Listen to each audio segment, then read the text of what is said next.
사도신경은 삼위일체 하나님에 대한 교회 공동체의 신앙 고백입니다. 오늘은 10번째 시간입니다. 성도의 교제에 대해서 말씀을 드리도록 하겠습니다. 사도신경을 우리가 계속 보고 있는데 성령에 대한 신앙 고백 이어서 공교회에 대한 신앙 고백이 나옵니다. 지난 시간에 살펴봤죠. 그리고 오늘은 성도의 교제에 대한 신앙 고백입니다. 문맥을 서로 연결해서 이런 의미가 나올 것 같습니다.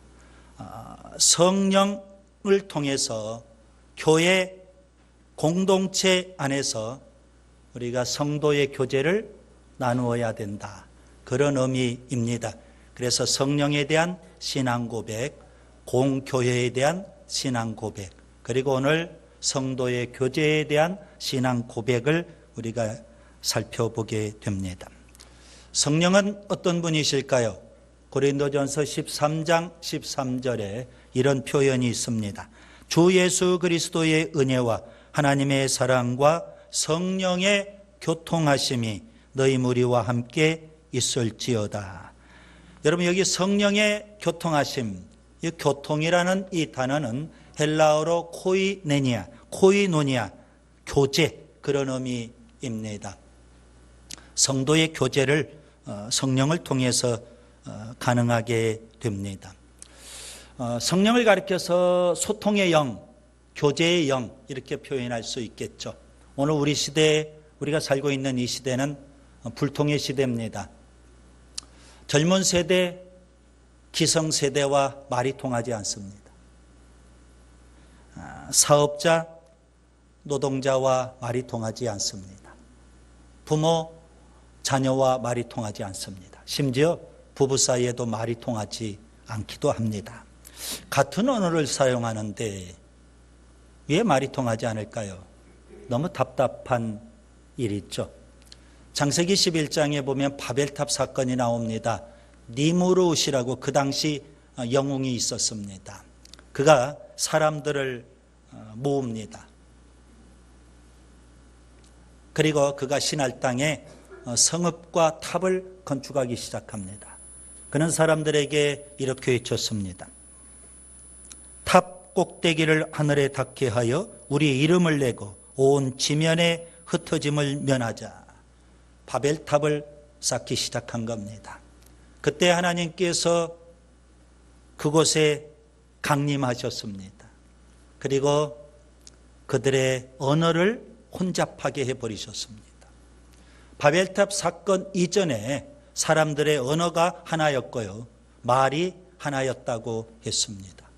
언어를 혼잡하게 하니까 그들이 다 혼란스러워졌어요. 그래서 더 이상 쌓던 성과 탑을 더 이상 쌓지를 못하고 다 뿔뿔이 흩어지고 말았던 겁니다. 불통의 시대가 열리게 된 겁니다. 그런데 이렇게 불통의 시대가 이제 소통의 시대로 드디어 바뀌게 됩니다. 사도행전 2장에 보면 오순절날 성령이 임했습니다. 교회가 탄생하게 됐죠.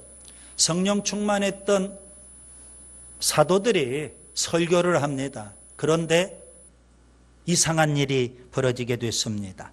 바벨탑 사건으로 사람들의 언어가 서로 달라졌고요, 서로 불통할 수밖에 없었는데 성령 충만했던 사도들이 말씀을 전하는데 소통의 역사가 일어나게 되는 겁니다. 앉아서 듣고 있었던 사람들이 각 나라에서 온 사람들이에요. 다 자기 나라 말을 해요. 그런데 사도들이 설교를 하는데 다 자기 나라 언어로 듣기를 시작하는 겁니다. 사도행전 2장 4절에 그들이 다 성령의 충만함을 받고 성령이 말하게 하심을 따라 다른 언어들로 말하기를 시작하니라.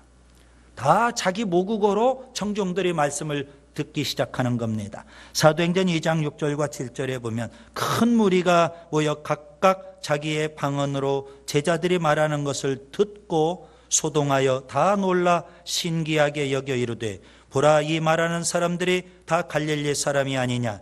우리가 우리 각 사람이 난 곳 방언으로 듣게 되는 것이 어찌 됨이냐. 성령을 통해서 소통의 역사가 일어나게 된 겁니다. 성령은 누구실까요? 소통의 영, 교제의 영입니다.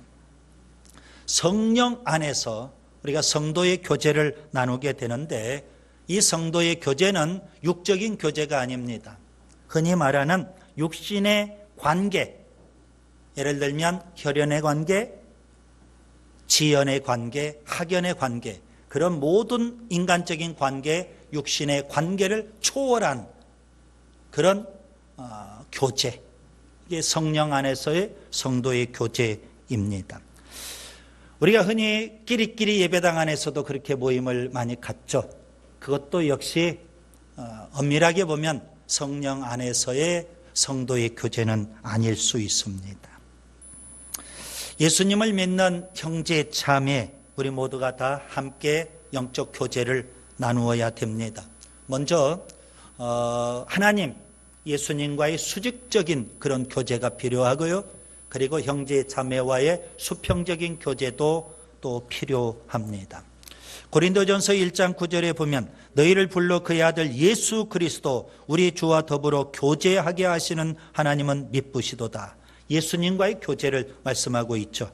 요한일서 1장 3절에 보면 우리가 보고 들은 바를 너희에게도 전함은 너희로 우리와 사귐이 있게 하려 함이니 우리의 사귐은 아버지와 그 아들 예수 그리스도와 더불어 누림이라. 자, 우리 서로의 사귐도 있고 그 다음에 주님과의 사귐도 분명 있는 겁니다. 여러분, 예수님께서 제자를 부르셨어요. 성경은 예수님이 제자를 부르신 목적을 세 가지 언급해 주셨습니다. 마가복음 3장 14절 15절에 보면 예수님께서 12 제자로 삼으셨는데요. 첫 번째 목적은 자기와 함께 있게 하시기 위해서, 두 번째 목적은 그들을 보내서 전도하게 하기 위해서, 세 번째 목적은 귀신을 내쫓는 권능을 주기 위해서입니다. 첫 번째 목적, 함께 있게 하기 위해서, 바로 교제를 나누기 위해서 주님은 제자를 부르셨어요. 두 번째 목적과 세 번째 목적, 전도하고 그 다음에 귀신을 쫓아내면서 하나님 나라를 확장하고, 이것은 사역을 위한 거죠. 첫 번째 목적은 교제를 위한 겁니다. 그러면 사역을 위한 것보다도 교제를 위한 것이 더 우선이고 더 소중하고 중요합니다. 그런 차원에서 우리가 성도의 교제가 참 중요하다는 것을 여러분이 좀 깨달으시면 좋겠습니다. 교회 안에서 성도의 교제를 소홀히 하는 사람들이 간혹 있습니다. 교제가 얼마나 소중하고 중요한지를 우리가 알아야 되고요. 한 가지 주의할 점은 천주교에서도 성도의 교제를 분명 말합니다. 그런데 천주교에서 말하는 성도의 교제는 엄밀하게 표현하면 물론 성도들끼리의 교제도 말하는 거지만 그들은 성인과의 교제, 죽은 자와의 교제도 말하고 있는 겁니다. 그래서 엄밀하게 보면 비성경적인 가르침이다, 이렇게 비판할 수 있겠습니다. 오늘 사도신경을 통해서 우리가 고백하는 성도의 교제에 대해서 저는 세 가지를 말씀드리겠습니다. 첫째, 성도의 교제를 통해서 공동체를 이루어야 합니다. 지난 시간 공교회에 대한 신앙 고백을 살펴봤었죠. 교회는 여러분 예배당, 교회당이 분명 아니라고 말씀을 드렸어요. 교회는 건물이 아닙니다. 교회는 뭐예요?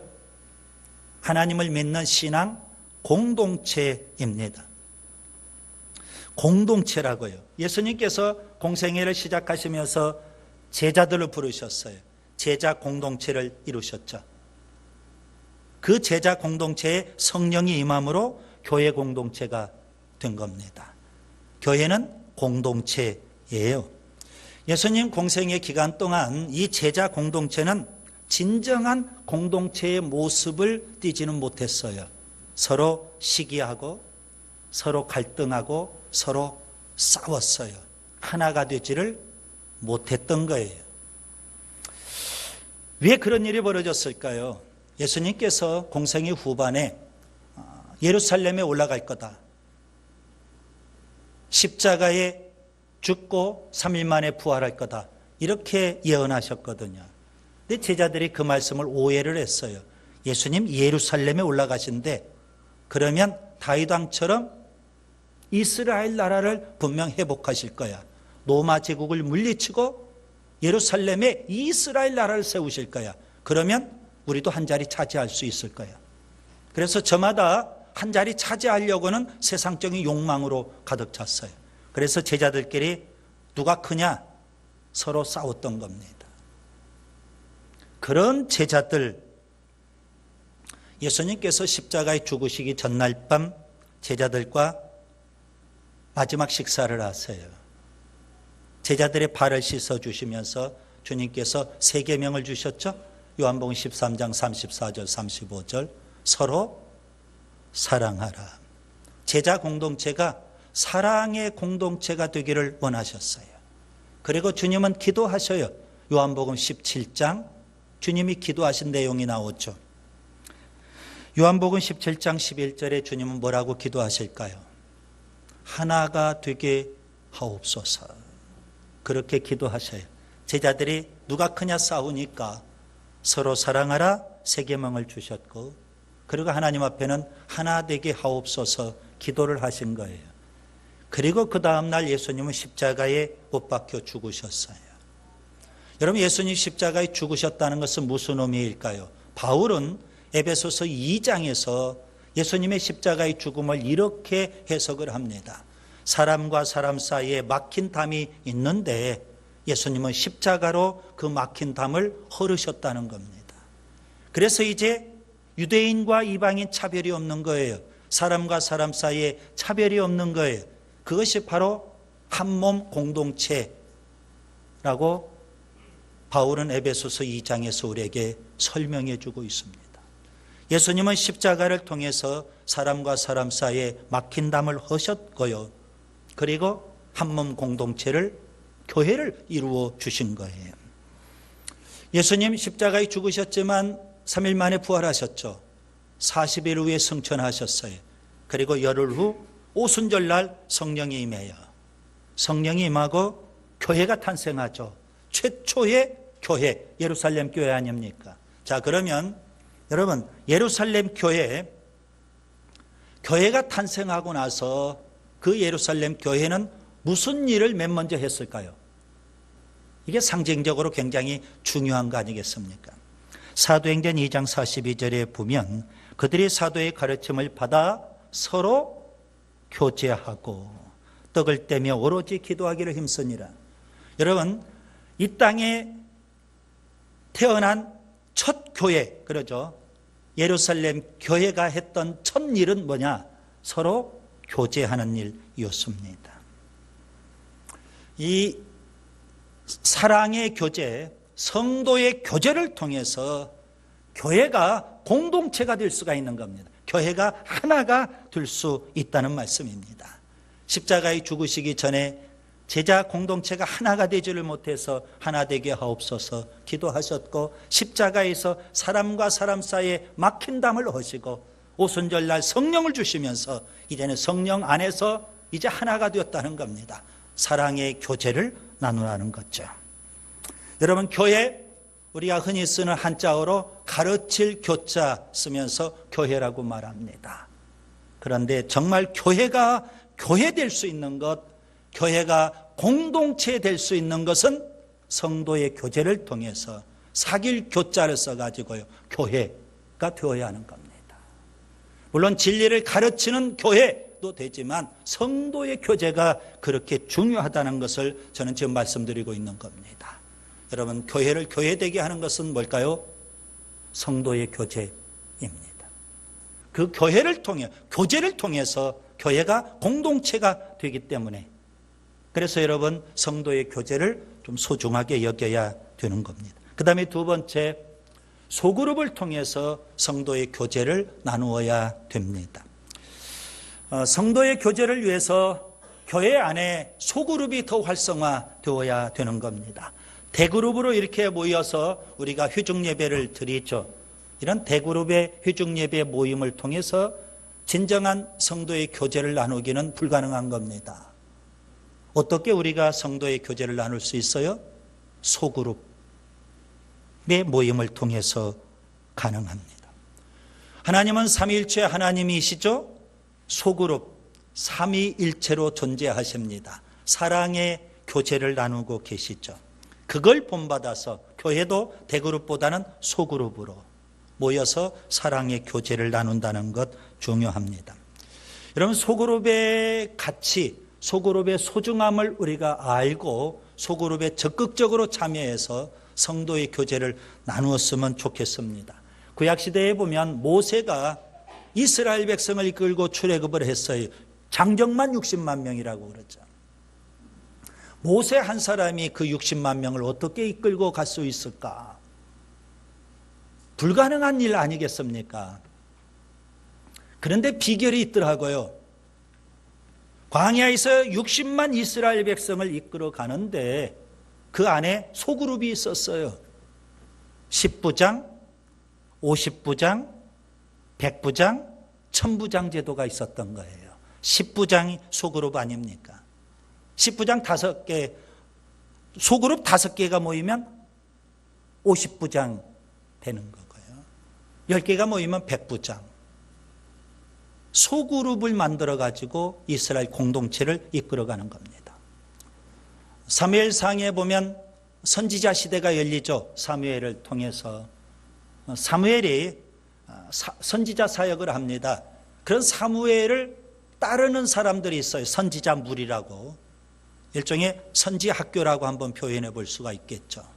사무엘이 나마나요세 선지학교를 운영을 했어요. 그리고 그 수장이 사무엘이었거든요. 근데 소그룹으로 그렇게 운영이 됐습니다.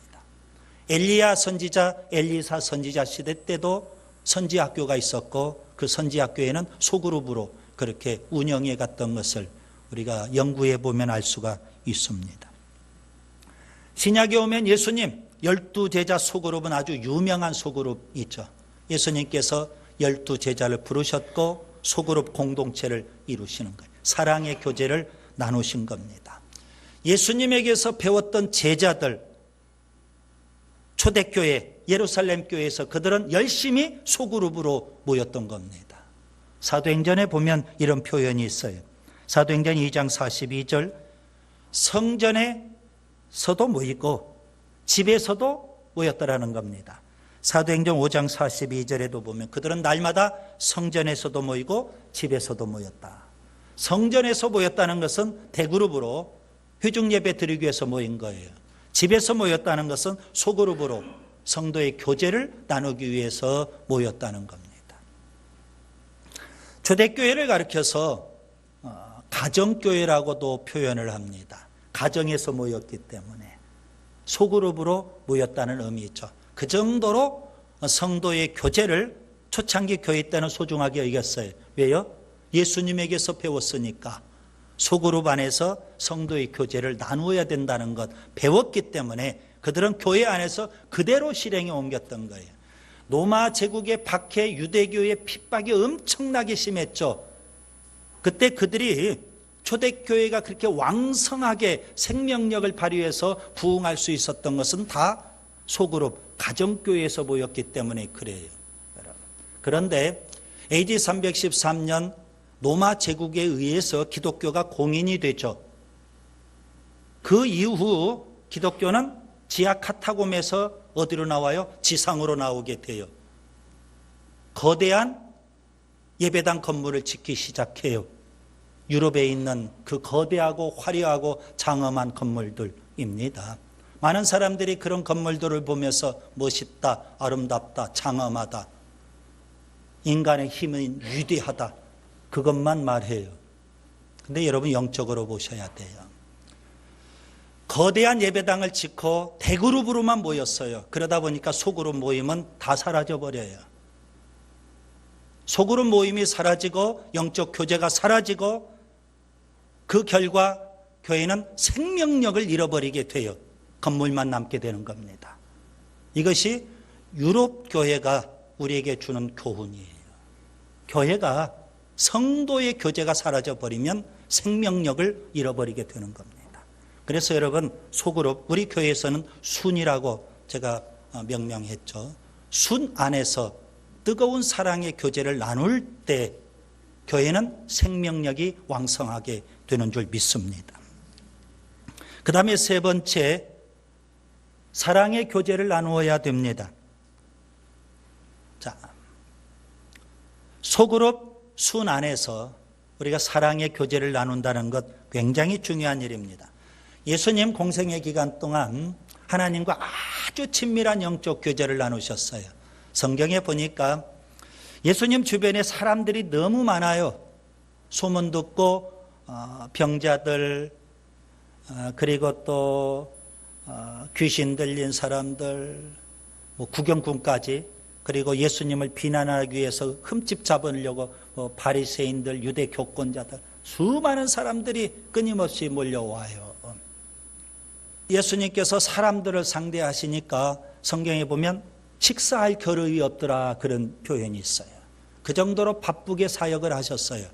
그런데도 불구하고 예수님은 새벽이면 어김없이 한적한 곳에 가서 기도하셔요. 하나님과 깊은 교제를 나누셔요. 어느 정도 예수님께서 하나님과 깊은 교제를 나누셨을까요? 요한복음 10장 30절에 보면 나와 아버지는 하나이니라. 아주 친밀한 사랑의 교제를 나누셨던 거예요. 나와 아버지가 하나다, 이 말은 무슨 말일까요? 예수님께서 요한복음 10장 38절에 이렇게 설명을 해 주십니다. 내가 아버지 안에 거하고 아버지께서 내 안에 거하신다. 그것이 바로 나와 아버지가 하나가 됐다는 겁니다. 그렇게 하나님과 친밀한 사랑의 교제를 나누시는 예수님, 제자들과도 친밀한 사랑의 교제를 원하셔요. 그래서 요한복음 15장에 보면 포도나무와 가지 비유를 주십니다. 여러분, 가지는 포도나무에 붙어 있어야 돼요. 떨어지면 끝장이에요. 예수님과 제자들이 붙어 있어야 돼요. 하나가 되기를 원하셔요. 예수님이 우리 안에, 우리가 예수님 안에. 마치 예수님이 하나님 안에, 하나님이 예수님 안에. 그래서 하나님과 예수님이 하나가 되신 것처럼 신인합일이죠. 예수님이 우리 안에 들어오시고 우리가 예수님 안에 거하고 예수님과 우리가 하나가 되는 그런 아주 친밀한 사랑의 교제를 주님이 원하신 겁니다. 유대 교권자들이 예수님을 비난을 해요. 뭘 가지고 비난할까요? 늘 먹기를 탐하는 자다. 그 정도로 예수님은 제자들과 식탁 교제를 많이 하셨어요. 사람들이 비난할지라도, 유대 교권자들이 악의적으로 비난할지라도 예수님은 여전히 제자들과 식탁 교제를 나누셔요. 사랑의 교제를 나누기를 원하셔서 십자가에 죽으시기 전에 새 계명, 서로 사랑하라 계명을 주셔요. 사랑의 공동체가 되기를 원하시는 거죠. 그 예수님 지금도 우리와 교제 나누기를 원하시는 줄 믿습니다. 여러분, 우리가 예수님을 믿는다는 건 뭘까요?